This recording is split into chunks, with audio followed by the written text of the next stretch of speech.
Welcome to the Stranded Technologies podcast. I'm your host and founder of Infinita Fund, Niklas.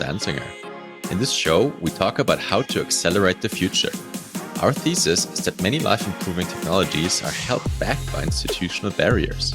How can we unblock vast opportunities while mitigating against the risks?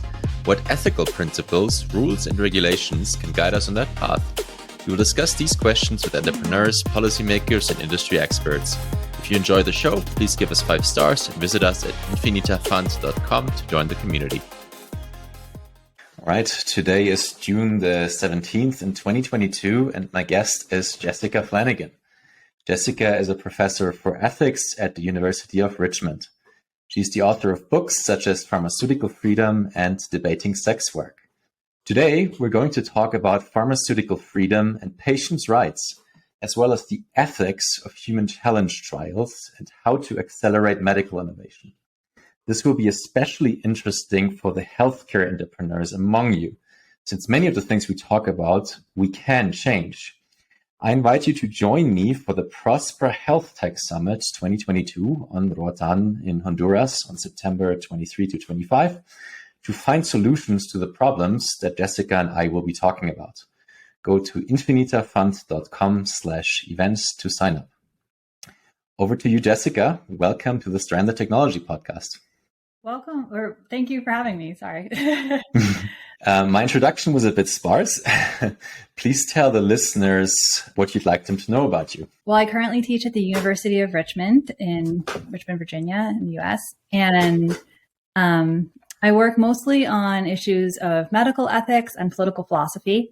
And I'm especially interested in philosophical issues around political authority, the justified use of state power, and then also issues related to paternalism. Most of my research is in medical ethics and public health ethics, but I also do some work on things about economic freedom and freedom of contract. I'd like to start with your book, Pharmaceutical Freedom. Why did you write the book and what is it about? So Pharmaceutical Freedom came about initially because I noticed that there was a really big asymmetry between how people should be treated and how people were treated in many clinical contexts, which is the doctrine of informed consent. People would say, you have the right, you have the authority to make decisions about your own body. Physicians, they can't coerce you or trick you into making a bodily decision. And on the one hand, and then on the other hand, in the marketplace, when it came to medical decisions involving pharmaceuticals, the FDA and public officials were extraordinarily paternalistic towards people. I thought that asymmetry was unjustified. I also, when I first came to this topic, part of it was looking at areas in clinical ethics where I thought people were also treated paternalistically. So birth and end-of-life care are 2 areas where I have an interest as well. And I really was motivated to write the book by thinking that these asymmetries are unjustified, that we shouldn't be paternalistic in any of these contexts, and that the emergence of the doctrine of informed consent over the course of the 20th century was a sign of moral progress, and that we should continue to expand people's medical autonomy. So that's, in a way, kind of a radical conclusion, right? You're saying it's morally wrong for medical authorities, such as the FDA, to prohibit patients from self-medicating and making their own choices. Is that fair to say? And what are the typical reactions you get by lay people, not by experts? I feel that it's less revisionary than you would think. So if we just were to characterize what the FDA does and how the current pharmaceutical system works, I feel like that illustrates a sort of moral failure of the current system that we've been blind to because it's just the status quo. So if I were to say, yeah, if you want to make an important medical decision about your body and your health, according to public officials, you need to get a permission slip from someone that they've authorized to hand out these permission slips for you to make these choices. You would be like, well, why do I need a permission slip from somebody who has like a special authorization from a public official? It's my body. I'm the expert when it comes to my body. And so I feel like during the COVID pandemic, we've really seen that kind of push where people have thought like, wait a minute, like, why do we have to wait for the FDA to approve these things? Why can't I make that decision? If I want to take on the risk of using an unauthorized vaccine, why can't I make that decision myself? So I feel like if you sort of explain it that way, it becomes more intuitive. Or for example, if you told people, Yeah, like there are people who are dying of terminal illnesses or very painful illnesses, degenerative illnesses that limit their lives. And they would definitely take an investigational drug, but they have to wait sometimes for years before they can access it. And many people are going to die while they're waiting until the FDA puts its stamp of approval on it and tells people it's allowed, or until some other pharmaceutical regulator, depending on your country.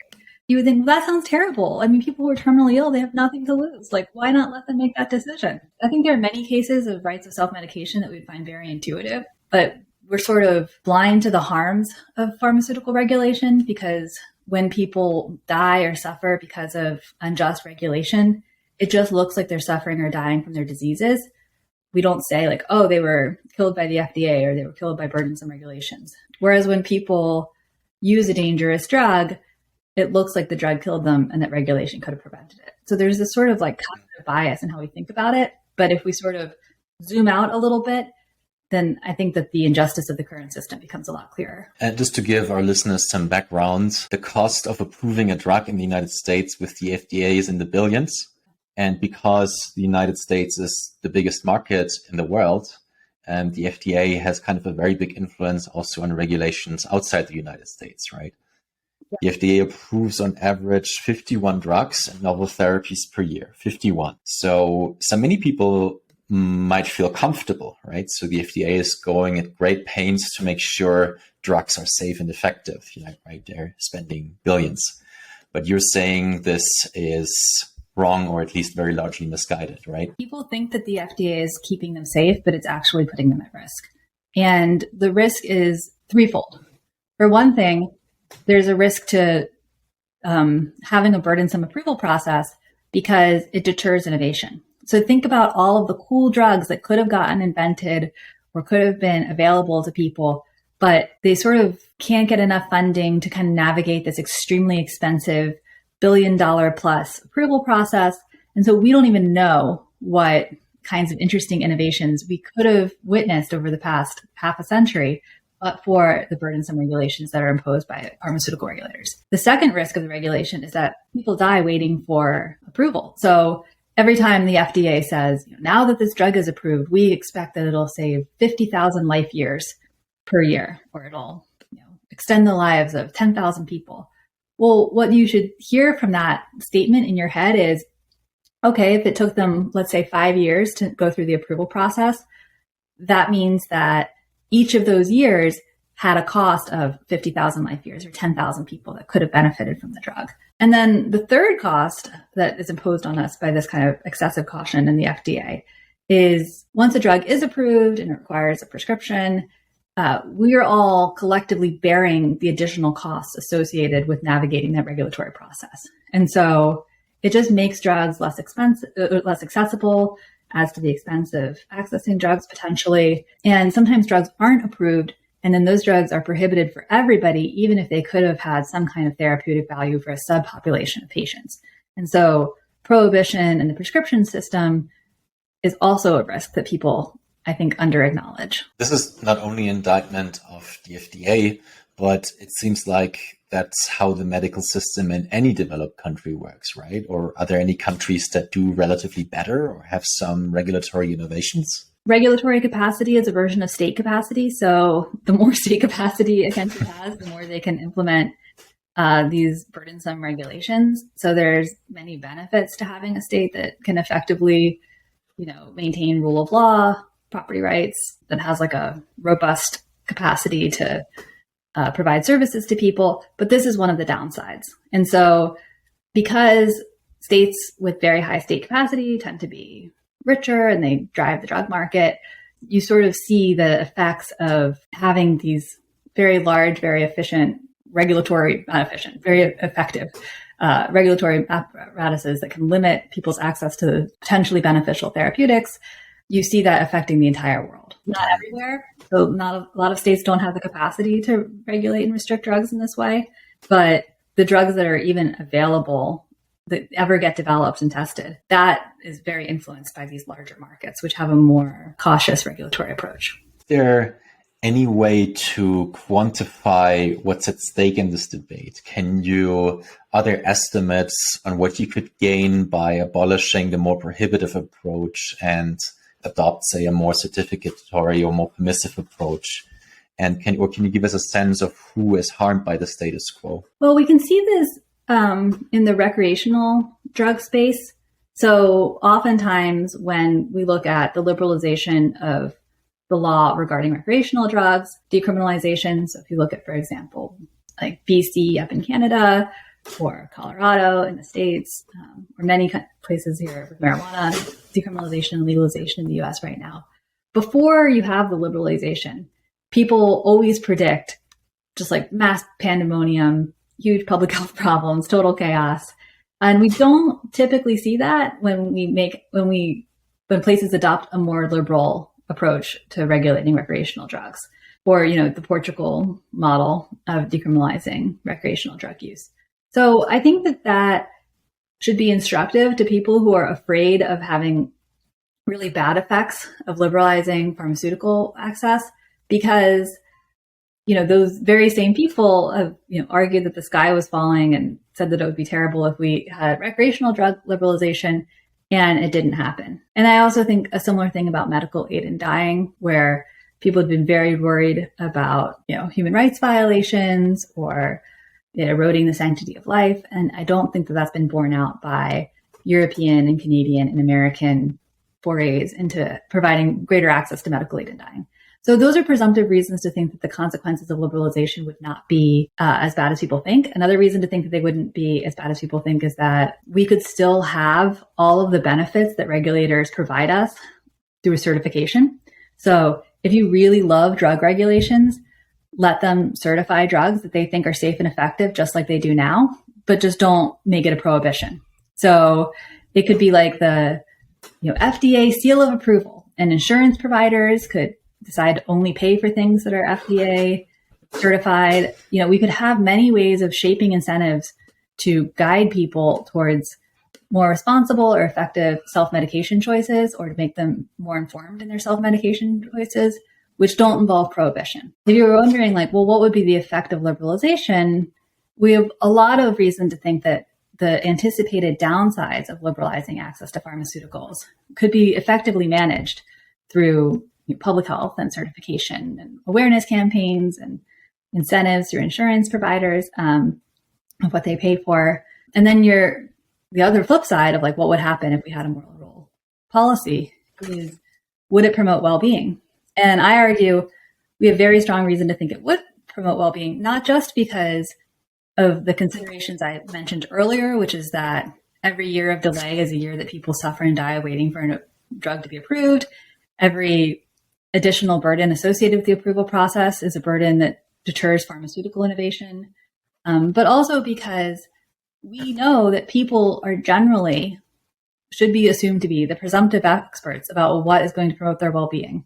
So a doctor, a regulator, they might not know about how a person's health or their tolerance for side effects or their tolerance for risk factor into their life as a whole. Generally, the patient knows. And so putting the power to self-medicate back in the hands of patients, we have pre-theoretical reasons to think would be a big benefit to well-being. And then in terms of cost, letting people self-medicate with drugs or treating chronic conditions or other health conditions with drugs instead of hospitalization or surgery is generally a cost savings, even if the drugs are themselves very expensive, because paying for a health worker, paying for a hospital bed, paying for a procedure, that's all very, very expensive and getting more expensive because of cost disease. And so there's reasons to think that really incentivizing pharmaceutical innovation should be a big priority, just in terms of looking at healthcare cost savings as well. And one way in which I was I was looking into medical innovation for a couple of years, more seriously, maybe 1.5, 2 years ago, but it didn't even strike me, even though I spent loads of my time looking into how the system works until COVID hit, how much harm is potentially done by this sort of prohibitive approach, right? So, and the insight that really blew my mind, to be frank, is that the mRNA vaccine, like the first version developed by Moderna, was created over the course of a weekend in January 2020. And then afterwards, it took about, I think it was 10 or 11 months to get approved. And we probably got extremely lucky.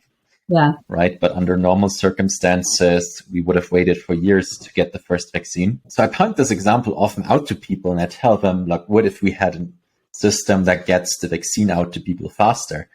And then everyone's like, but that's a trade-off with safety. And, how do we know that the vaccine will be safe?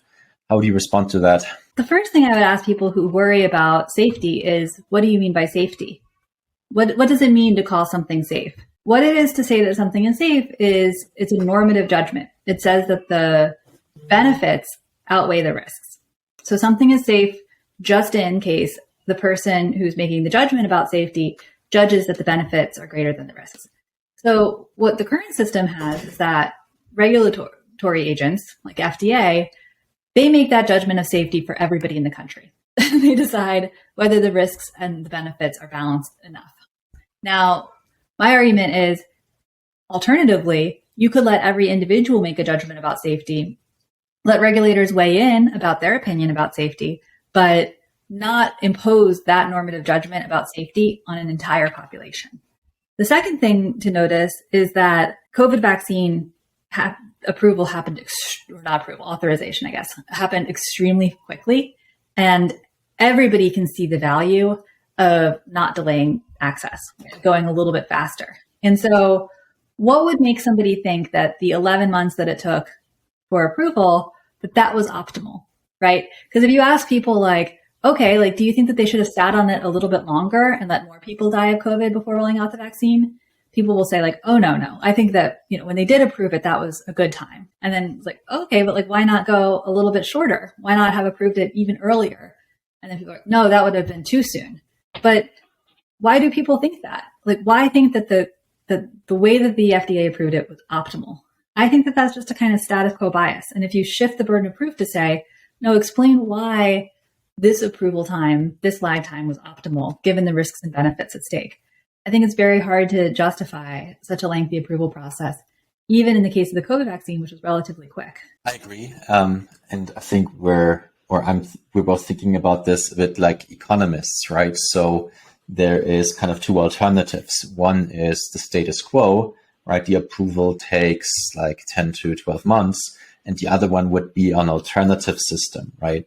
I think what's a bit problematic about that argumentative strategy is that, you're talking about kind of unseen consequences, right? Yeah. You called this at one point an indivisible graveyard in the book.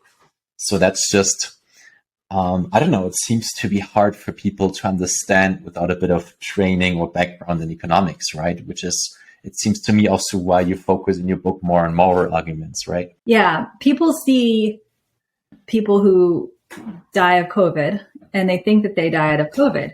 But for some number of those people, they actually died of a lack of access to a vaccine that would have prevented them from getting COVID or getting COVID as severely as they did. And so it is difficult to make it salient to people what the harms are of the status quo, because it does look like people are dying because of their illnesses and not because of regulation. So when I focus on the moral arguments, then I make a more rights-based claim where I'm like, well, even if the consequences are as the skeptics say they are, which they're not, but okay, my body, my choice. Like, people have the right to take on risks. And if we think about vaccines, that's actually like, some people did do that during the development of COVID vaccines. So there was a group at MIT during the COVID vaccines where vaccine development during the pandemic over the summer of 2020 called RADVAC, where they would just like make their own vaccine and like squirt it up their nose, I think. It was outside of the traditional development pathway, but they were able to like take on those risks themselves because they were making a bodily choice for themselves. I think that everybody should be able to make that calculus about risks and benefits, even if they're much more risk tolerant than a public official would be, because these are intimate bodily choices, just like any other medical choice that you have a right to make. Exactly. That's sometimes also how I try to illustrate it when I make that point. Like, I know a case of a university from a friend of mine who developed a COVID test, right? And testing is a whole different story, but the problem was that CDC also wanted to sort of be the one to authorize what tests are allowed, right? Which was not a very good way. In any case, it was university researchers that developed this test, and they gave it to their faculty, to colleagues, to anyone voluntarily, right? I mean, you have a very short communication line to these people, right? So, that's kind of how trust spreads. It spreads from people that first know, and then, the first people that trust them is people who, are in their immediate community or vicinity, right? And within a short amount of time, they were using the test kind of university-wide, and it was very successful. And they asked the CDC for approval only after they could show them the results and tell them it works, right? Because the alternative would have been to go to the CDC and go through a very lengthy bureaucratic process with a very high fixed cost, potentially needing representation in Washington before you can test a single person, right? And the right to test is even more powerful, I think, because it doesn't even involve really like bodily modification in any way. The right to test is just people having a right to access information about their own bodies. And so not only is a restriction on people's access to medical testing a violation of their kind of medical autonomy, it's also a form of censorship, because it's like, I'm looking to access truthful speech, like truthful information about something about my own body that I should be entitled to. And then a regulatory agency steps in and prohibits that kind of communication. It's just, I think that's extremely hard to justify. Although, pregnancy tests used to be prohibited in a similar way on the grounds that like people had to talk to a doctor if they were pregnant. So it was women's access to pregnancy tests were restricted similarly. I think the right to test is like a very overlooked right, but I hope that with COVID that we're seeing more support for the right to test. DNA testing, blood tests, all that stuff. Going back to your argumentative strategy, I can only recommend every listener to read your book, Pharmaceutical Freedom. If I had one word to describe it, it's persuasive. Not only for the points you're making about the medical system, but also it's kind of a masterclass in philosophy, right? So your approach is kind of to argue from principles that someone of any political ideology would share, right? And from these sort of commonsensical premises, you come to a surprising conclusion. So, for example, you say public officials should adopt a presumption in favor of permitting people to make voluntary decisions about their own bodies, as long as these decisions don't violate others' rights, right? Kind of a John Stuart Mill no harm principle. Why is that presumption, in the context that we're talking about, controversial? Why are people so strongly resisting? Yeah, I really tried to write the book in a way that was going to reach out to skeptics and make the case to people who are a little bit more wary or suspicious of rights of self-medication. So I think that one reason that people worry about letting people make decisions about their own bodies that aren't going to harm anybody else is that people do think that those decisions could be harmful to other people indirectly. And so one argument that I see a lot in response to my defense of rights of self-medication is, well, if a person does injure themselves by using a dangerous drug, or if a person misuses a drug and later needs medical attention, I'm going to have to pay for that medical attention, or as a taxpayer or through my insurance system. When people make unhealthy choices, those unhealthy choices are burdensome towards everybody else. So I call this the social cost argument, which is that there's a social cost to medical risk taking. And so even if it looks like a decision is a self-regarding bodily choice, that self-regarding bodily choice could indirectly, in virtue of the kinds of institutions that most large states with high state capacity and big regulatory agencies have, such as welfare states, it could indirectly impose burdens on their fellow citizens. Now, my response to that is, even then, we don't treat other harmful self-regarding decisions in a similar way. So a person's refusal to adopt or to comply with a more healthy diet, or the refusal to exercise, or the refusal to take their cholesterol medicine every day, we don't think that they should be coercively required to make the healthier choice in those cases. When we think about people having their healthcare supported by their fellow citizens through, for example, let's take like the welfare state in England, the National Health Service, through the NHS. Well, what do we think is going on there? If you think somebody has a right to healthcare, they have a right to healthcare even if they've made choices in their lives, like smoking, drinking, or misusing pharmaceuticals, that mean that they're going to have higher healthcare needs. And you have to provide it regardless. It's unconditional. Or maybe it's not unconditional, in which case you should let people opt out of their entitlement to those benefits in exchange for having greater medical freedom and medical autonomy.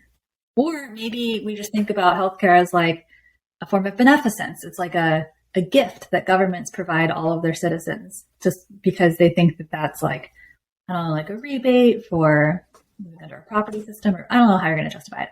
But if you think that nobody actually has an entitlement to healthcare, then you could not provide it. And then if you are providing it, you don't really have an entitlement to limit somebody's liberty just on the grounds that you want to provide them with healthcare later.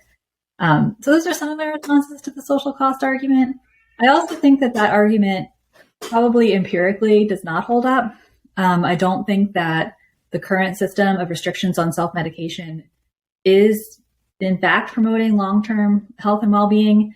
And I don't think that it's minimizing burdens to welfare states that provide people with healthcare, partly for reasons I mentioned earlier, which is that having surgery, having providers, having hospital beds is much, much more expensive. And people are generally going to be the experts about how best to promote their own well-being. What I also like about your book is that you give a lot of examples where, that argument, by making choices to harm yourself, you could indirectly harm someone else. We don't let them count, right? So, for example, if you get like a tattoo or if you climb Mount Everest, right? Yeah. Or an example that Michael Huemer gives is you sit on the couch all day, eat potato chips and play video games, right? Yeah. I mean, all these decisions, tattoos, the signaling power it has, you might game online with friends. So yes, you are indirectly also sort of, influencing others to make bad choices for themselves. But that doesn't give anyone the right to prevent you from, sitting on the couch and eating potato chips, right?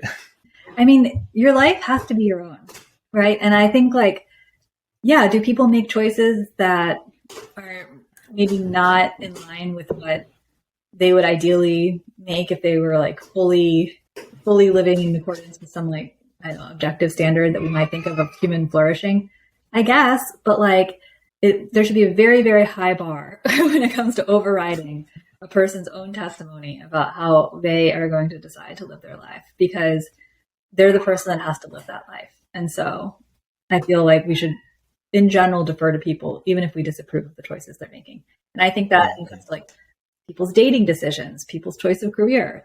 Do I have an opinion about the choices that other people make? People I love, people I know? Sure. But, I just have to defer to them. And I think that the government can do the same. You can give advice. You can signal what you think is a good choice. You can certify drugs. You also give another example to illustrate the difference between risky refusal and risky access. Can you give that example? Sure. So imagine two patients, they're diabetics. And the first patient, her doctor says, hey, you know what? I think that before we go on to medication management for your diabetes, why don't you try diet and exercise? And she's like, you know what? I've exercised before. It's 100% torture. I'm absolutely not going to succeed at a diet. I don't want to even start there. I would rather just go straight to medication management for my diabetes. Now, under the current system, she doesn't have rights of self-medication. She needs a permission slip from her doctor in order to access the medication to manage her diabetes. However, notice that the status quo treats a different patient. So imagine a patient says, their doctor's like, oh, bad news, you have diabetes. I recommend insulin medication management to help you get your diabetes under control. And the patient's like, you know what? I read a book about vegan cooking. I'm going to start going to exercise classes. Just give me some time to try to get this under control with diet and exercise. Now, in that case, we would think, oh, it would be monstrous for the doctor to force them to get an insulin pump or force them onto medication management. The doctor should defer, even if the doctor thinks oh, it's very risky for them to refuse medication, even though they think I know more than them about diabetes. I know that they need to go on medication. We would still think that person has the right to refuse. even though it's a risky refusal decision. So my question is, why is it that when it comes to risky refusal, we think absolutely a patient has a right to make refusal decisions when it comes to medicine, even if it's risky, even if the doctor disagrees. But when it comes to access, the doctor can can serve as a gatekeeper and require that somebody try diet and exercise first before going on medication.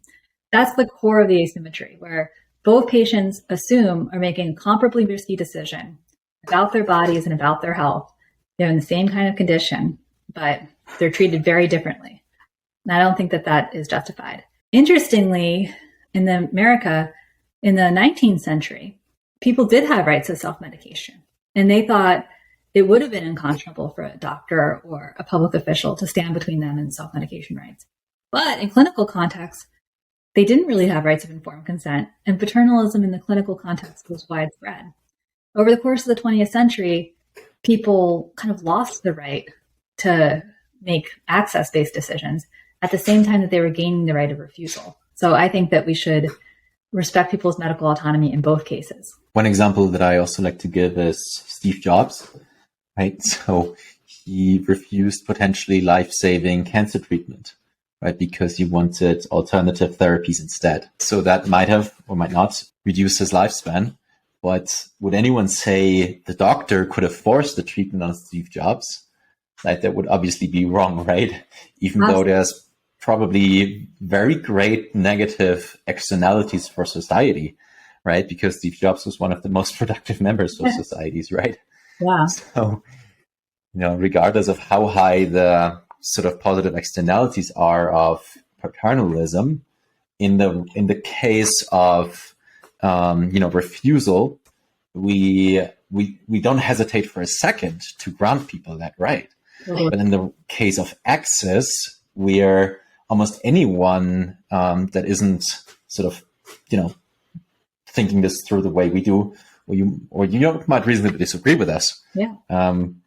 We have that just seems wrong for people intuitively. You can't let anyone take any kind of drugs they want. Yeah. And just think about how monstrous it would have been to force someone like Steve Jobs to undergo chemotherapy, right?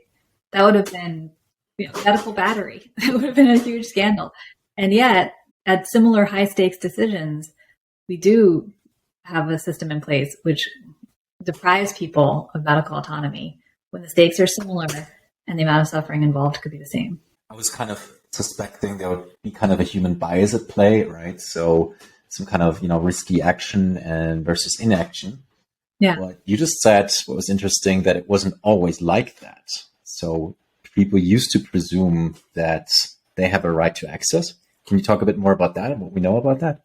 Yeah. So before the 20th century in America, there were all different sorts of medical providers, some kind of like proto-pharmaceutical type stuff, and then like herbal remedies and, many different kinds of therapeutics. And, you can look at those old timey medicine bottles and see what's on the label. There was wild stuff that people were self-medicating with. And some of it was pretty dangerous. Physicians could provide advice about different kinds of therapeutics. But culturally, throughout the 19th century, people affirmed rights of self-medication as being a subspecies of bodily right. And it wasn't until the 1930s, when there was a significant drug disaster involving children who were poisoned by elixir sulfonamide, which was like anti-infectant that was diluted with a poisonous dilution. So many children died, and that led to widespread calls for federal regulation of the pharmaceutical space. And that was the beginning of restrictions on self-medication rights. That around that time in the 20th century is when people sort of started valuing self-medication less, because they had access to media that was telling them more about the dangers of pharmaceuticals, and they were seeing the dangers of the new pharmaceuticals that were being created. That really kind of solidified and hardened with the thalidomide disasters in Europe in the 1960s. Lots of public support at that time for preventing something like thalidomide happening in the United States. However, over the course of the 20th century, at the same time, there were a series of cases in the United States that were affirming people's medical autonomy in clinical contexts. And this was relatively recent. So in 1968, they did a survey of oncologists about how often oncologists would lie to people about whether they had cancer. And at that time, 90% of the oncologists surveyed reported that they would sometimes lie to patients about the diagnosis if they thought that it would benefit the patient to be lied to. So 1968 is like not super long ago. It's the second half of the 20th century. And 90% of oncologists were lying to people about informed consent-based decisions about their diagnosis. And so our current commitment to medical autonomy in clinical contexts is relatively recent, and it shows that there's a kind of moral progress that's possible when it comes to medical ethics.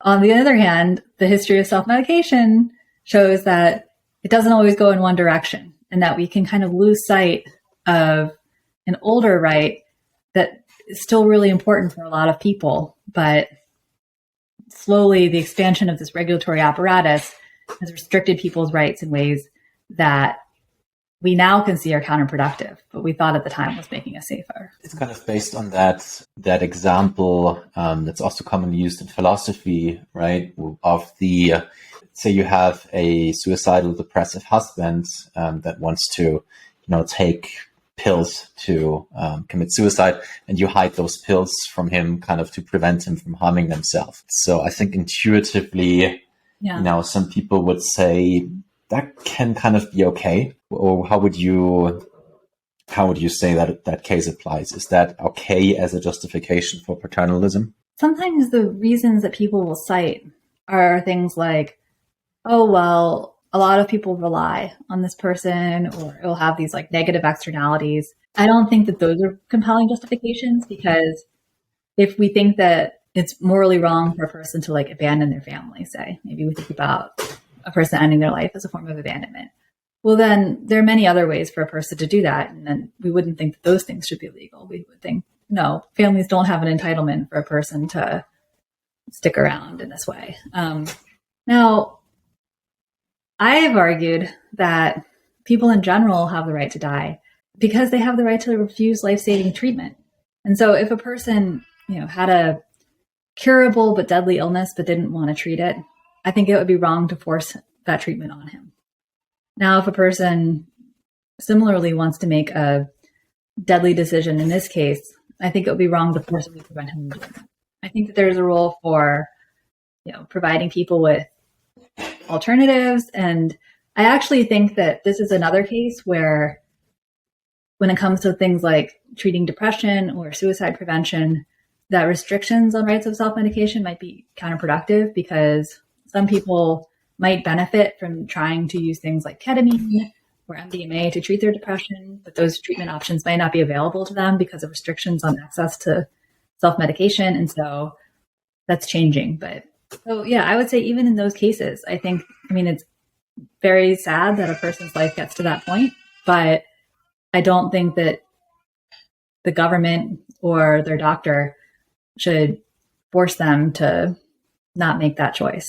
I agree, especially if, after, it might, so if you take the example of Stuart Mill's bridge, right? So if you see someone walking towards a bridge that's broken, but, you can't, signal to them that it's dangerous because they don't speak your language or they're deaf.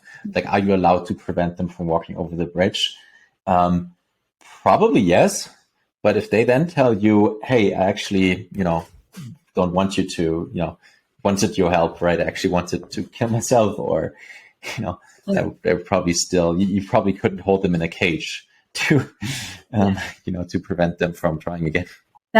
So I don't think that rights of self-medication preclude things like requiring that things be truthfully labeled, right? Like mislabeling and fraud and adultery, like nobody thinks that like lying to people or misrepresenting a product is permissible. That also violates a person's rights, because if somebody doesn't know what something contains, if it's mislabeled, then I think that they can't really make an informed decision about what to put in their bodies.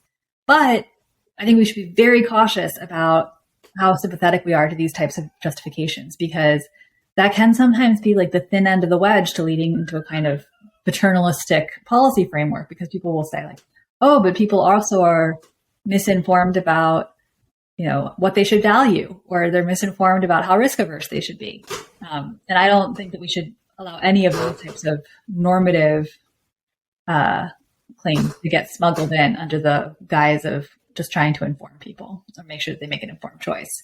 At some point, people are going to have to be permitted to make informed choices that everybody else is going to disagree with. You argue ultimately for what you call a non-prohibitive certificatory approach to almost all pharmaceuticals.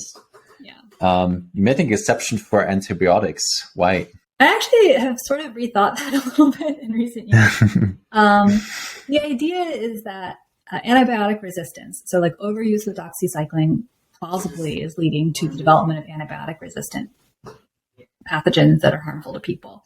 And to the extent that antibiotic overuse does lead to a kind of antibiotic-resistant illness, yes, I think that could be a kind of public goods justification of like limiting or restricting access to certain antibiotics in principle. If we think that the natural commons are ones where we don't have these antibiotic-resistant illnesses, like antibiotic-resistant syphilis or whatever, spreading throughout society. So I think in principle, there could be a justification for restricting people's access to antibiotics.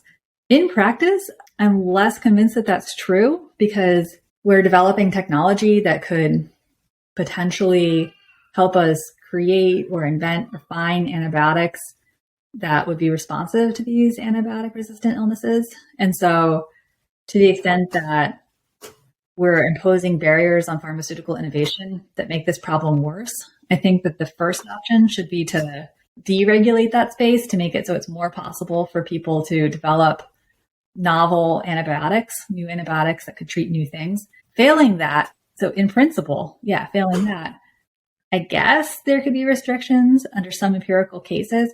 I just am not clear anymore that we're there. I know the FDA is already offering a couple of exceptions to access trial stage drugs.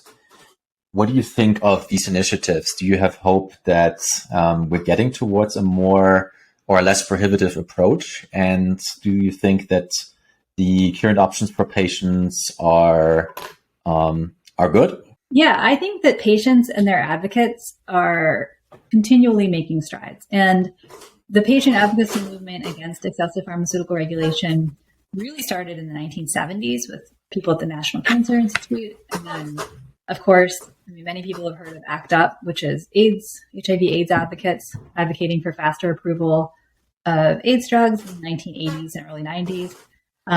Now, patients are very much more empowered and informed through the internet. And patients are becoming much more involved in the clinical trial system and in the drug development system, much more forceful in advocating for right to try, compassionate use access. I think that right to try bills, so the United States has a right to try bill that opens up a kind of path to access in some circumstances, if all parties involved agree, for patients to access investigational drugs pre-approval under certain cases. So right to try, I think, is promising. There's been some work in the States to advocate for drug makers' rights to do off-label marketing, which I think is like a promising step towards rights of self-medication, letting people access truthful information about off-label uses of the drugs that they might be interested in using.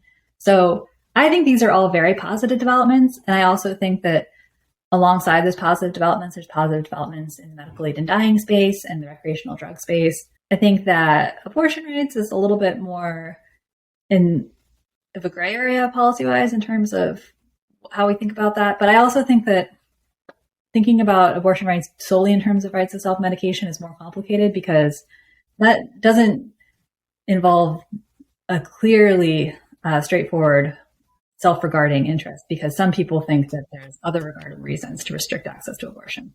So if I were to kind of take like a vibe check on policy, I would say in general, I think that there's patients advocates and rights advocates of self-medication are making slow and steady progress towards expanding rights of self-medication. So we only have to solve the cost problem now. Yeah. Like Alex Tabarrok recently said, anything that's you could say that's wrong with the healthcare system is probably true, right? Yeah. Because there's so many things that are wrong. In any case, do Do you have many conversations with regulators and policymakers about the kinds of arguments that we've been discussing, and how do these conversations typically go? Don't talk to policymakers directly. I talk to people who talk to policymakers because I don't know that my philosophical arguments would necessarily be like the most effective way to pitch it to people. But I disagree there. I think your arguments to the right people are very persuasive. I mean, I spent a lot of time in Washington, D.C. and also in think tanks. I was at AEI and at CSIS. And it just seems to me that, policymakers, they're often very practical people, right? So often when they talk to academics, in 98, 99% of the cases, it's just not practical enough for them or not understandable enough. But I think yours definitely falls on the much better, much more persuasive cases that you could present. So there's much more support after the last 2 years than there was when I first wrote Pharmaceutical Freedom. That's for sure. At the same time, I'm not too hopeful in political change at the federal level, to be honest. It just takes too long. So that's why I focused my attention and my work more on alternatives, right? So I'm based in Prospera, which is kind of an innovation-friendly jurisdiction on the island of Roatan in Honduras, where we want to make better laws and regulations, right? So, for example, here it's possible if any drug is allowed in any country of the top 20 OECD countries, it's allowed here. If you want to do a private clinic or a medical practice, you just decide which regulations you're under. It can be existing regulations of a country, or you could even write your own if you find an insurance company and agree to binding arbitration, right? So this way you could potentially treat many people that don't have access to life-saving drugs through medical tourism. What an amazing thing to be able to provide just as like a proof of concept, because I think one thing is that our political imagination is so limited right now by what we can see that people, make up these kind of nightmare scenarios in their head about what a freer society would look like. But then if you could show, actually, a freer society looks like people traveling, across the border so that they can get medical care that they were. I feel like that proof of concept itself is just so valuable in like opening up our political imagination. Like I was surprised myself. I mean, I think you need to travel and see other places and see how things are done there, because otherwise, you're stuck in status quo bias. Like I had no idea. I'm living in Mexico City right now, and it has a very large and functioning system of private clinics. And I'm getting fantastic care here that I pay for out of pocket for a very low and affordable price. Like much better than what I've gotten for like decades in Germany, which is considered one of the better healthcare systems. But, you wouldn't see that unless you experience that yourself and you see it can work differently. There are alternatives. Yeah. And I mean, the United States is much more of a slow moving regulatory machine. But even between the states, you see things like that here. Like in North Carolina, they have a model of direct primary care, which is just what you're saying. Like you can just go and there's like a menu of things that they provide out of pocket. And one reason that people like it is that it's just so much more consumer friendly. If people can see that that's possible, then they can advocate for it in their own states. So when you're an entrepreneur and when you provide like a new software or a new medical device or new drugs, like if you have private clinics or paying out of pocket, you can talk directly to the decision maker. Yeah. Right. In that clinic, and they can immediately add it to their bottom line if it adds value. And under many of the current system we have, you need to, talk to insurers, talk to government, talk to regulators. And, this just makes it much more hard to bring or scale innovation in the medical field in Absolutely. The market. There's so many distortions. What is a human challenge trial? So currently, like research ethics committees and policymakers impose restrictions on how clinical trials are conducted. And one of those restrictions is that that drug makers are not permitted to run a challenge trial, where a challenge trial involves researchers on purpose exposing research participants to a virus in order to test the vaccine or the treatment. So in a standard trial design, people will enroll everybody in a trial, vaccinate some of them, not vaccinate other people, and then just wait for people to like naturally get exposed to something like COVID, for example. Whereas in a COVID challenge trial, researchers would deliberately expose participants to COVID having vaccinated those people, like you don't even need to do it without control. They would deliberately expose vaccinated people to COVID to see how the vaccine functions. And so it's basically like people can sign up for a job as a challenge trial participant. And it's nice because it enables you to gather data about the efficacy of a vaccine much quicker, because you don't have to wait for people to acquire COVID through community spread. Why is it so controversial? One worry is that people think that challenge trials could be exploitative. The current challenge trial model, a lot of it's like just people who are volunteering to participate, but people still worry that it could be unacceptably risky for trial participants to get a vaccine and then deliberately expose themselves to a virus like COVID, because they can't make an informed decision about the risks and benefits of participating because they don't know what this vaccine involves, and they know for certain that they're going to be exposed to COVID and that's going to be very dangerous to them. I think that's a pretty unpersuasive justification, given that we have current clinical trials, because like either way, somebody's getting the vaccine if they're participating in a standard trial versus a challenge trial. Either way, if they can consent to participate in a trial, they can consent to take an unauthorized vaccine. And either way, some of the trial participants are going to be exposed to the virus, but at least in the case of a challenge trial, the virus has been manufactured through good manufacturing processes, and it's like very clear how much they were exposed to. So I think a lot of the risks in challenge trials is that people think that they are more risky than a standard trial, but they're not more risky than a standard trial. They're actually less risky than a standard trial in a sense, because fewer people are needed to participate in them. Another objection that I've seen, besides this worry about people's ability to consent to the risk or the risks themselves being too high, is that people worry that the challenge trial participants themselves would be like exploited, or they wouldn't get paid enough, or that they would be manipulated into participating. I think it would be great for them to get paid to participate in the challenge trials, and that if anything, underpayment is the worry. I think that people who run the trials should pay a lot of money to induce people to participate. And we already have people who are paid a lot of money to get exposed to COVID and to get exposed to viruses. They're called doctors and nurses.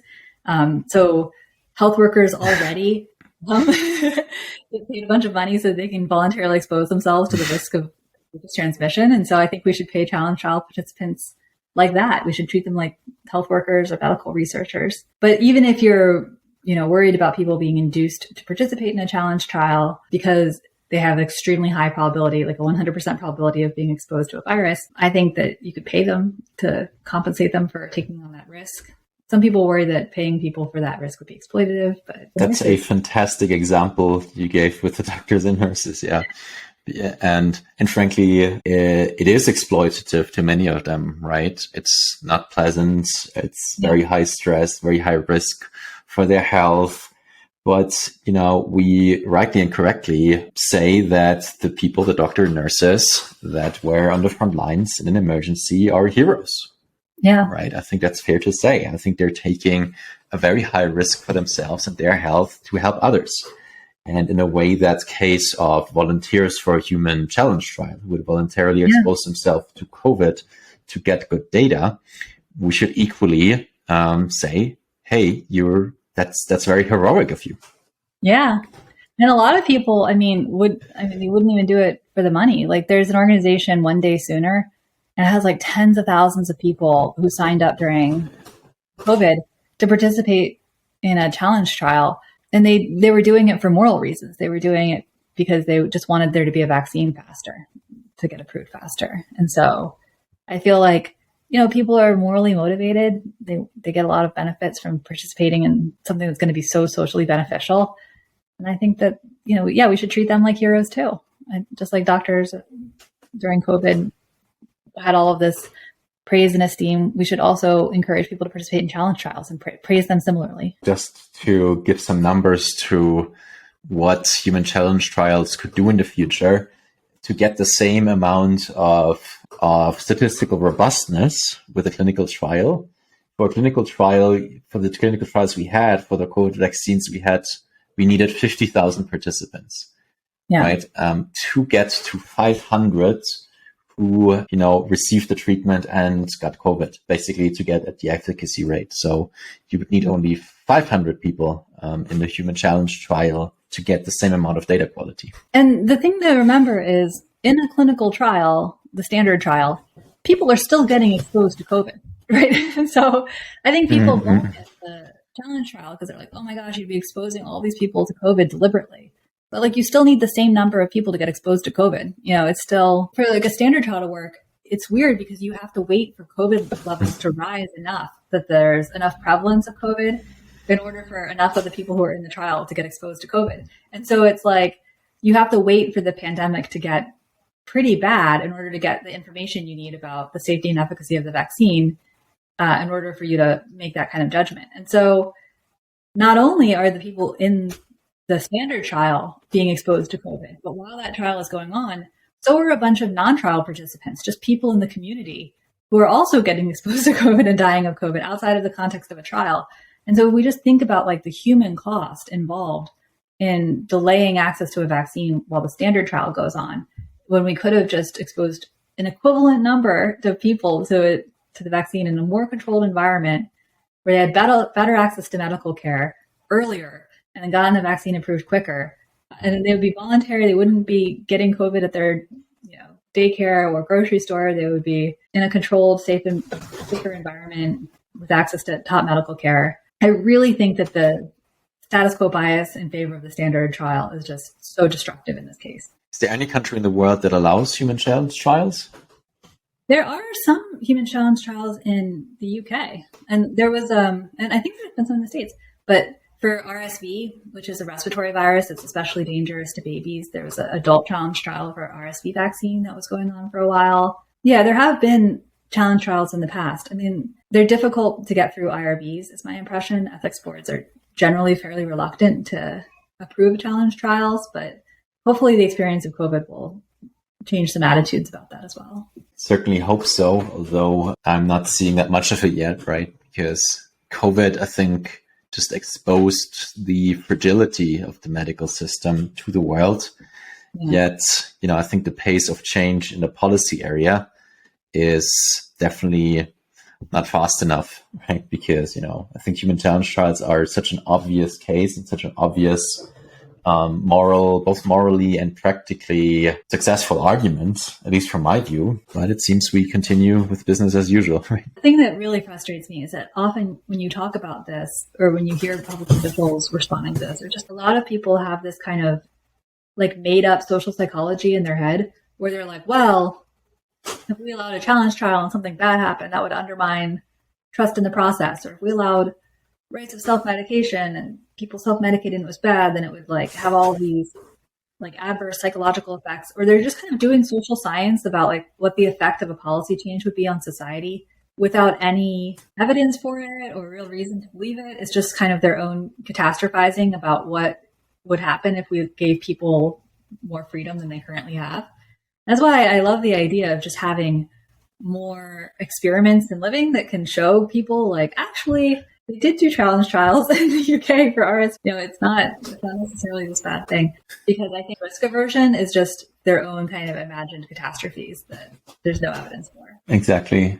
I mean, I come from the world of startups and entrepreneurship, right? And whenever we want to convince someone of the benefits of a new innovation, we have to pass a much higher bar.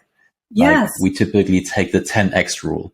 Like, what we provide as an alternative has to work at least 10x better to convince someone to change from the status quo alternative.